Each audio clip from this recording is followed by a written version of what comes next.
O, sako, kur be pažiūrėsi blogai. Pažiūrėjau į šaldytuvą, blogai. Pažiūrėjau į, nežinau, piniginę, blogai. Įsijungiau rinkiminės kalbas. Viskas gerai pasirodo. Tikrai taip. Vyras dalijasi su žmona svajonėmis. Žinai, sako, norėčiau nukeliauti kažkur, kur dar nebuvau ir padaryti kažką tokio, ko nesudaręs ne kartą. Sako. Tai gerai, eik va, į virtuvę ir išplauk indus.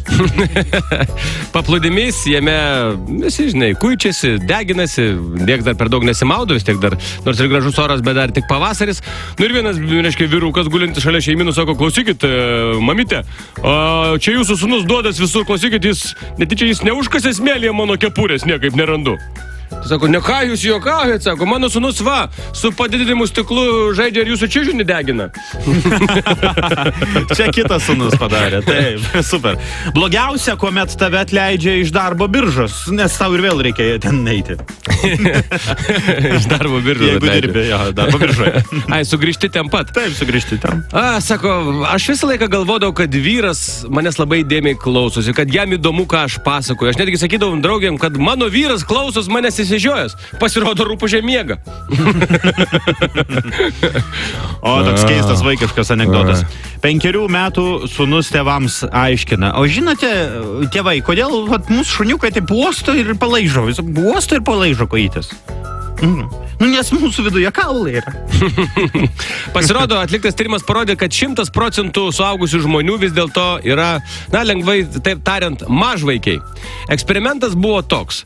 Priešais suaugusių žmonės sėdėjo, reiškia, apklausos vykdytojas, kuris pasimdavo Kinder siurprizą, šokoladą, išlupdavo jį, suvalgydavo šokoladą, o dėžutę išmesdavo. Ir visi sakydavo, ei, o tai kodėl netidarei? Įdomiausia dalis. Taip. Oi, sako, aš taip karščiuoju, mano temperatūra 39,9 laipsnių.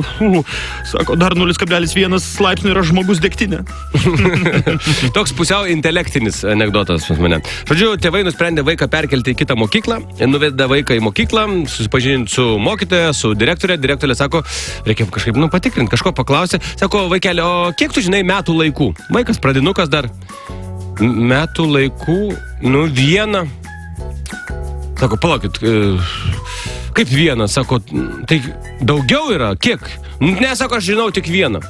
Nepatogu, nei mamai, nei direktoriai kažką. Tai, sako, gerai, iki kito karto, iki pasimatymo, išeina mama su vaiku lauk. Sako, sūneli, ką tu šneki, tu gerai mokais, kodėl tik 1? Sako, ką žinau, mama, bet man aš kiek skaičiau, kiek ką galvoju, tai man tik galvoju Vivaldis, jis tik parašė metų laikus.